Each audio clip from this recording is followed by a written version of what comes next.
edukasi selanjutnya, video yang selanjutnya ini saya tetap masih sama Bang Rais. Misalnya dia pakar dari segala pakar.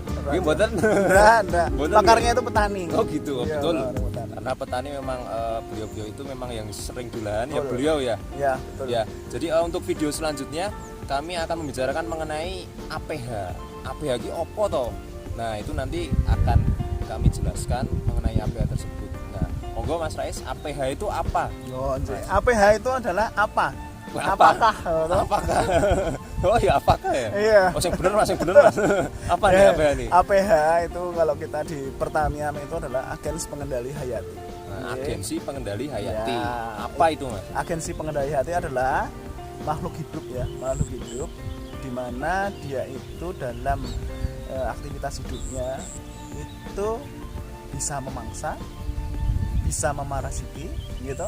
Parasiti ya, bisa itu hama atau penyakit lain gitu. Jadi agen hayati, kenapa disebut agen hayati, itu adalah musuh alami yang ada campur tangan manusia gitu ya. Jadi agen pengendali hayati itu adalah APH, itu agen pengendali hayati. Nah, disebut itu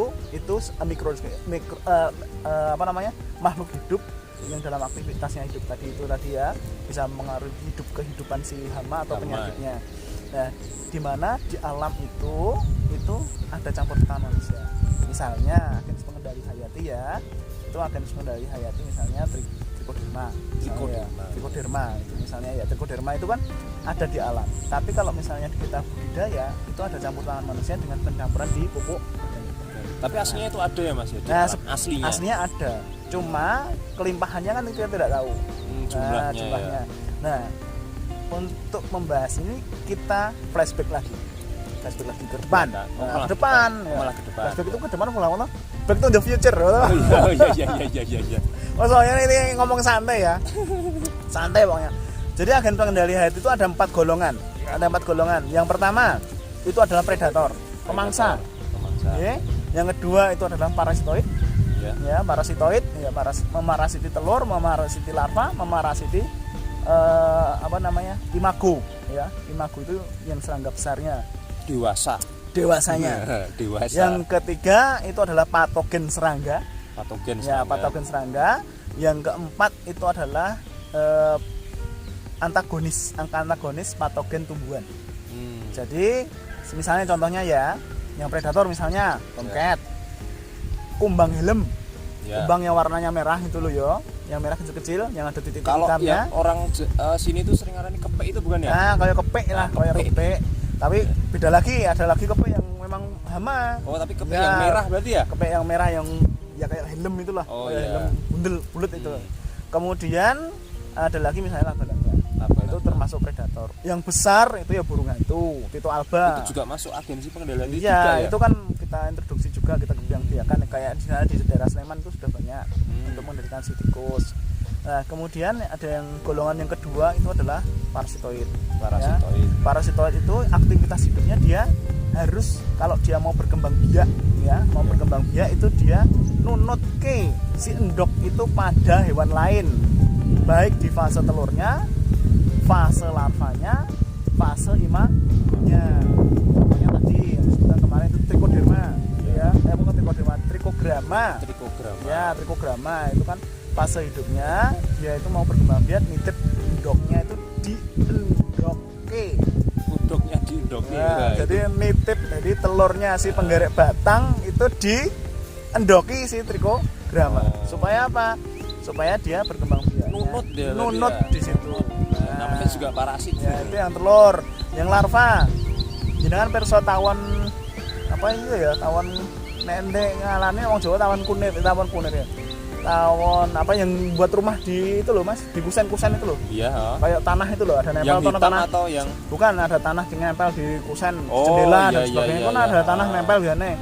Nah, itu kalau dibuka itu dalamnya ada ulatnya. Nah, ulatnya itu adalah si calon makanan dari anak tawon tadi.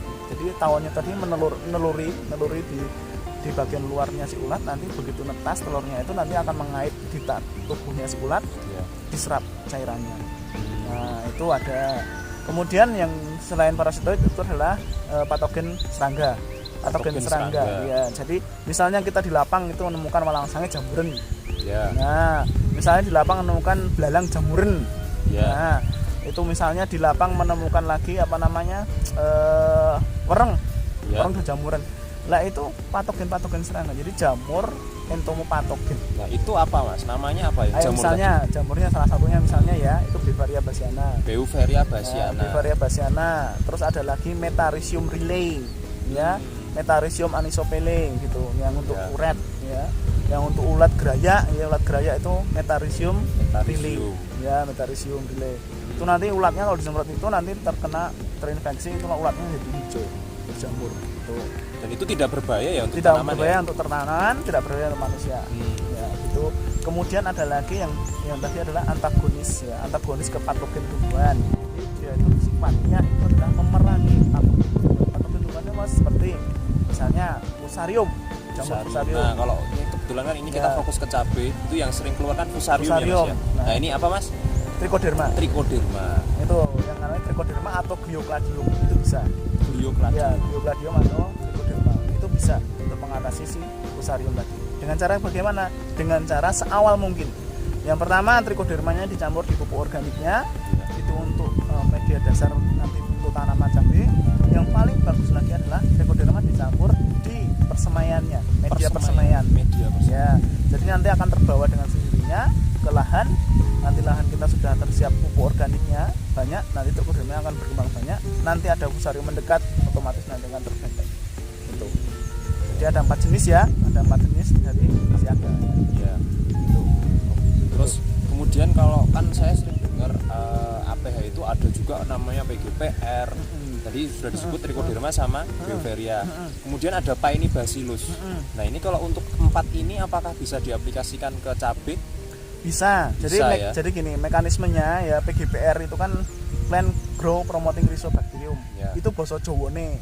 Basa Jawane. Bahasa Inggrisnya itu piye gawe petani remen. Itu bahasa Inggrisnya.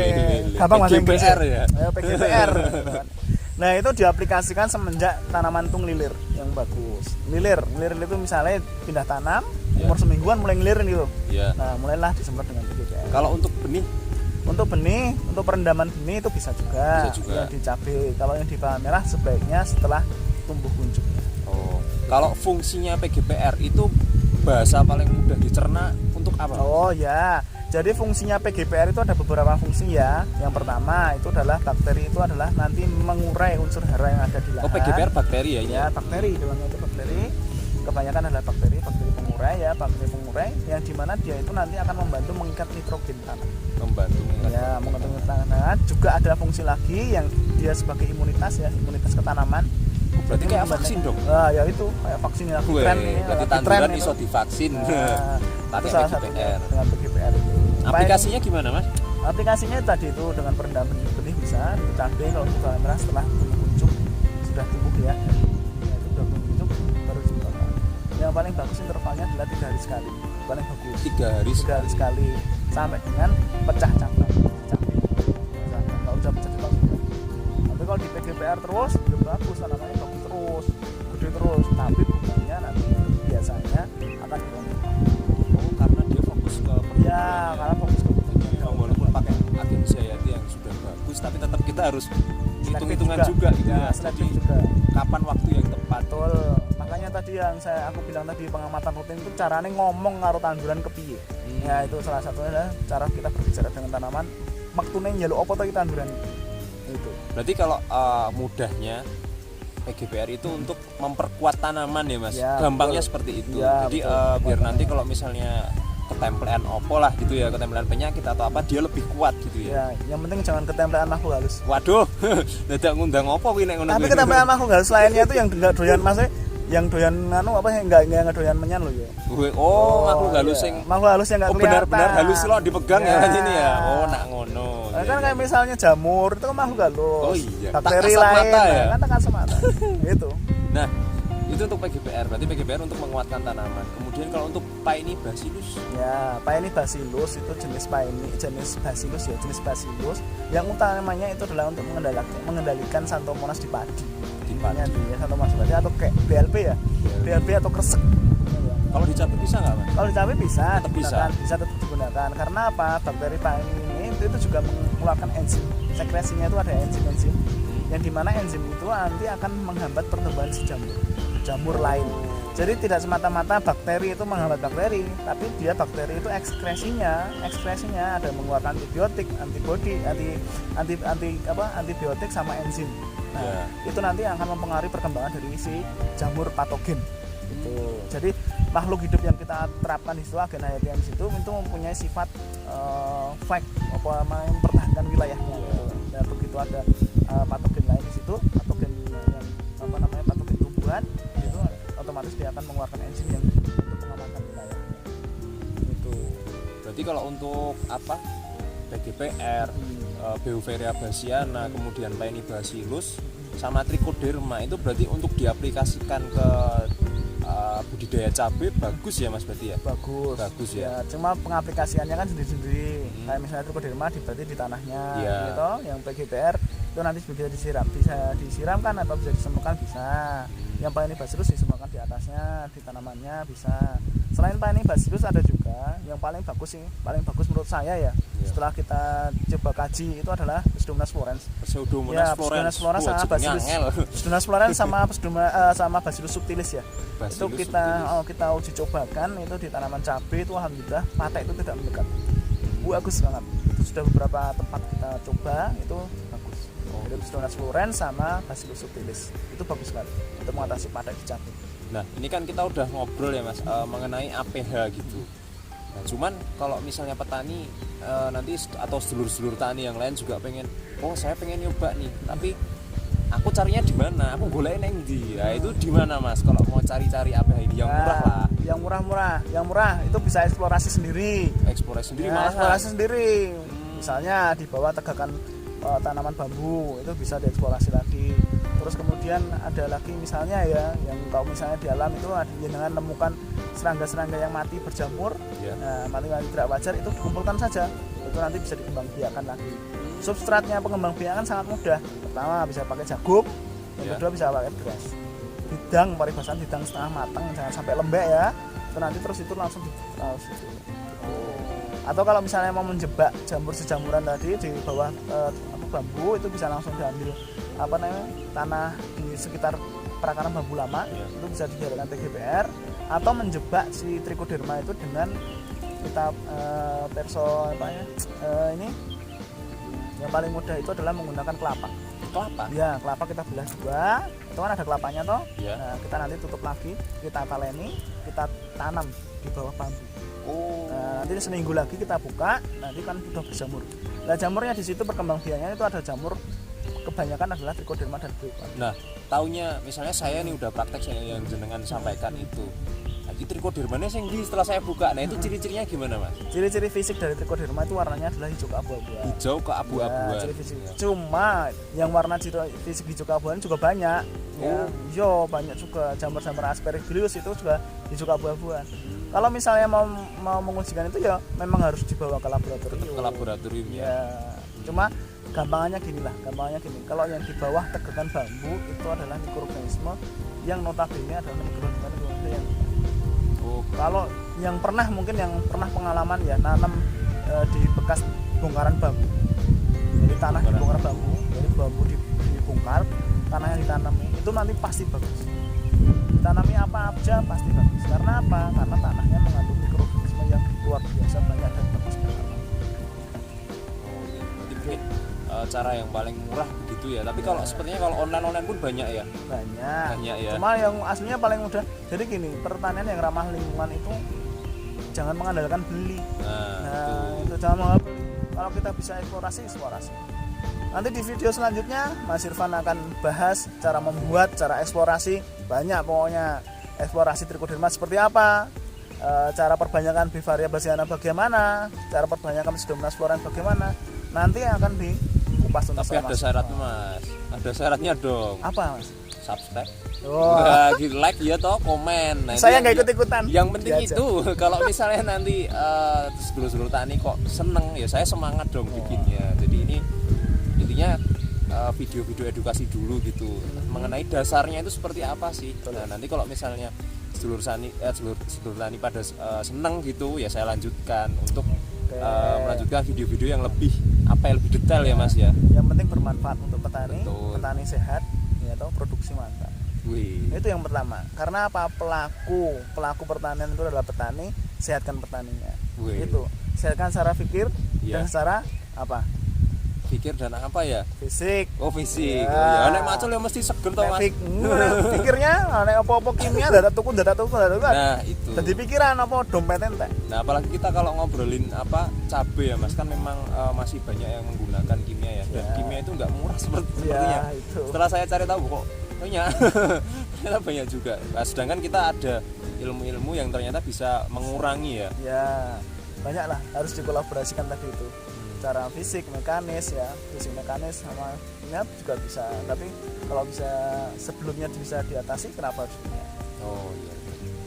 Ya, jadi mungkin kalau untuk ulas balik ya, untuk penutup video ini tadi ada mungkin kalau misalnya yang masih umum ada 4 ya Mas ya. Ya, untuk masih 4. agensi kendali hati. Yang pertama trichoderma itu untuk kalau di cabai mengatasi fusarium.